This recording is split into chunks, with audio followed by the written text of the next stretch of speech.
भाजपा के बड़े नेता और हमारे प्रदेश अध्यक्ष नहीं, हमारे बड़े भाई अखिलेश बाबू के मित्र राजीव प्रताप रूढ़ी जी जब जहानाबाद जा रहे थे तो एक कांग्रेस के नेता को फोन करके यह कहा गया कि रूढ़ी जी का स्वागत वहां कराना और रूढ़ी जिंदाबाद का नारा लगवाना, और जब थोड़ा सा कान में जाके उनसे कह देना कि यह अखिलेश बाबू ने मैसेज भेजा है और हम लोग उन्हीं के आदमी हैं। इसका क्या माने हैं भाई? हमारा प्रदेश अध्यक्ष तो अजूबा है, जो कांग्रेस का प्रदेश अध्यक्ष है, राजद के लिए काम करता है, भाजपा के अपने मित्रों के लिए काम करता है और कांग्रेस का प्रदेश अध्यक्ष है। ऐसा अजूबा अध्यक्ष कहीं मिलेगा कहीं? कुर्सी लेकिन हम लोगों जैसा समर्पित कार्यकर्ता ददीची के रूप में यहाँ तैयार है हड्डी दान करने के लिए भी, लेकिन राहुल जी के मिशन को पूरा करके रहेंगे। राहुल जी का मिशन निश्चित रूप से पूरा। क्या हरियाणा के चुनाव नतीजों से बिहार कांग्रेस को सबक लेने की ज़रूरत है? कांग्रेस आला कमान को बिहार के लिए कड़े कदम उठाने होंगे, बड़े फैसले लेने होंगे, बिहार कांग्रेस को दुरुस्त किए जाने की ज़रूरत है। और बिहार कांग्रेस में जो चीज़ें चलती हैं, बिहार कांग्रेस की जो बीमारी है गुटबाजी, ग्रुपबाजी, उस चुनौती से कैसे पार पाएगी बिहार कांग्रेस, यह भी बड़ा सवाल है। आने वाले दिनों में 1 साल में विधानसभा के चुनाव भी हैं, तो हमारे साथ कमल देव नारायण शुक्ला हैं जिनसे हम बातचीत करेंगे। हालांकि कांग्रेस पार्टी से निष्कासित कर दिए गए हैं, लेकिन कांग्रेस के बड़े पुराने नेता रहे हैं और महाराजगंज लोकसभा सीट से टिकट के दावेदार भी रहे हैं। और एक पहचान यह भी कि कांग्रेस के प्रदेश अध्यक्ष अखिलेश सिंह से ही सीधे भिड़ गए। जिस तरह से आवाज़ उठाने की हिम्मत, जो कहने की हिम्मत दूसरे कांग्रेसी नेताओं ने नहीं उठाई, नहीं दिखाई, वो हिम्मत कमल देव नारायण शुक्ला ने उठाई और मोर्चा खोल दिया प्रदेश अध्यक्ष अखिलेश सिंह के खिलाफ। कीमत चुकानी पड़ी, निष्कासित कर दिए गए। सवाल यह है कि बिहार कांग्रेस में बहुत सारी चीज़ें चल रही हैं। ये खबरें भी आती हैं कि पार्टी के विधायक भी नाराज़ हो गए, पार्टी के प्रवक्ता पार्टी छोड़ रहे हैं, विधायक पार्टी छोड़ रहे हैं, आप भिड़ जाते हैं अखिलेश सिंह से, अखिलेश सिंह की अनुशंसा पर आपके खिलाफ कार्रवाई हो जाती है।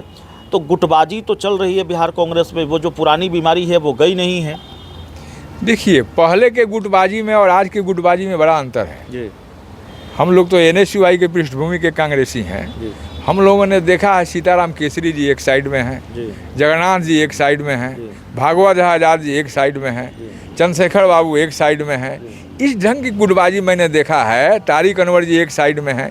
इसके बावजूद भी वो ये लोग कांग्रेस के लिए काम करते थे और कांग्रेस कार्यकर्ताओं के लिए काम करते थे।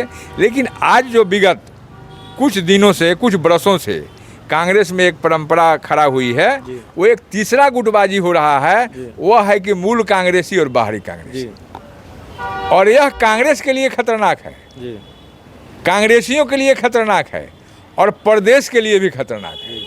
और यह परंपरा शुरू हुई है माननीय अखिलेश बाबू के 2010 में कांग्रेस में आने के बाद, और इस परंपरा को आज बदस्तूर जारी रखे हुए हैं, जिससे कांग्रेस बहुत कमज़ोर हुई है। मैं जानना चाहता हूं कि प्रदेश अध्यक्ष जी को बताना चाहिए अपने आला कमान को कि उनके आने के बाद कितने कांग्रेसियों ने, कांग्रेसी कार्यकर्ताओं ने पार्टी छोड़ी है। किसी पार्टी का नेता अगर पार्टी छोड़ता है तो पार्टी की सेहत पर कोई असर नहीं पड़ता है, लेकिन अगर कार्यकर्ता पार्टी छोड़ने लगे तो पार्टी के सेहत पर निश्चित रूप से असर पड़ता है। और यह तो राहुल जी के मिशन के खिलाफ कार्यक्रम है।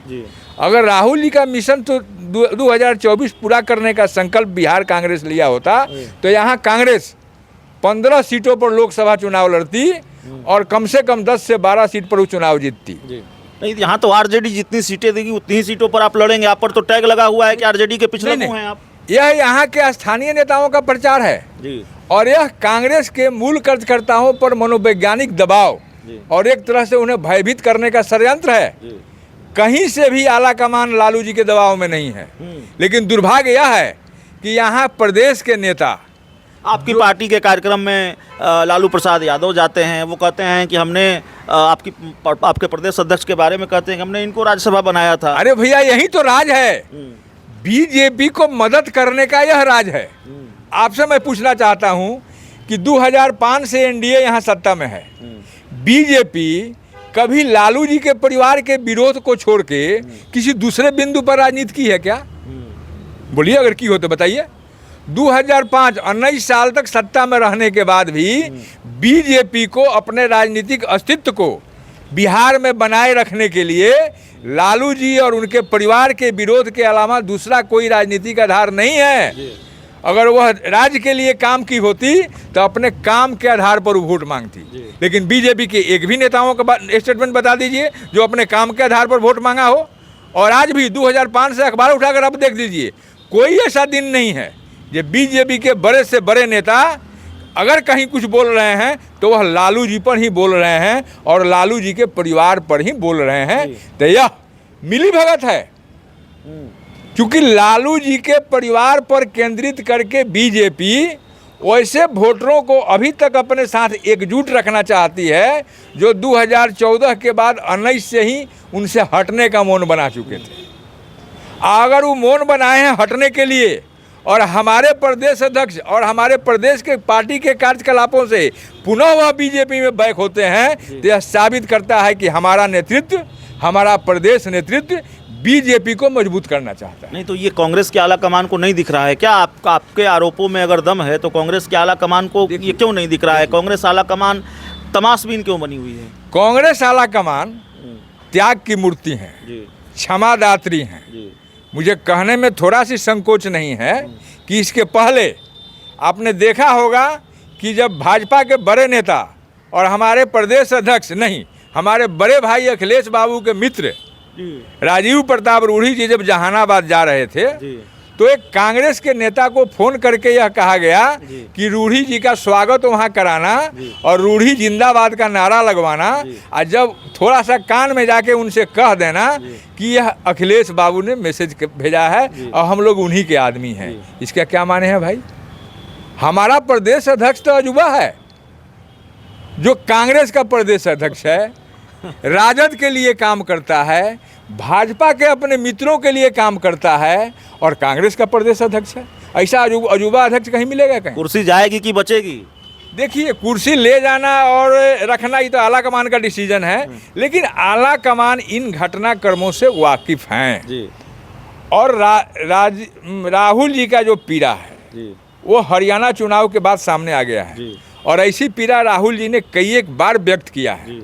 लेकिन वो मजबूर हैं अभी कि कांग्रेस के ही नेता अंदर अंदर उनको कमज़ोर करने का काम कर रहे हैं। लेकिन मैं अपने माध्यम से, आपके माध्यम से राहुल जी को ये संकेत देना चाहते हैं कि जब जब नेहरू फैमिली इस स्थिति में आया हो, चाहे वो इंदिरा जी का ज़माना हो, उस समय भी जब इंदिरा जी का पदार्पण हुआ तो कांग्रेस के बड़े बड़े नेता, जिसमें से मोरारजी देसाई टाइप के लोग थे, वे कांग्रेस से अलग हुए। इसके बावजूद भी इंदिरा जी एक मजबूत नेत्री के रूप में उभरी और जिसको भाजपा के बड़े नेता अटल बिहारी वाजपेयी जी ने गुड़िया कहा था, उन्हें कहना पड़ा मजबूर होकर पार्लियामेंट में कि इंदिरा नहीं दुर्गा है, दुर्गा की अवतार है। तो नेहरू फैमिली के जो भी वारिस होते हैं, जो कांग्रेस के वारिस हैं, क्योंकि एक सेकंड कांग्रेस के कार्यकर्ताओं का भावनात्मक लगाव उनसे है।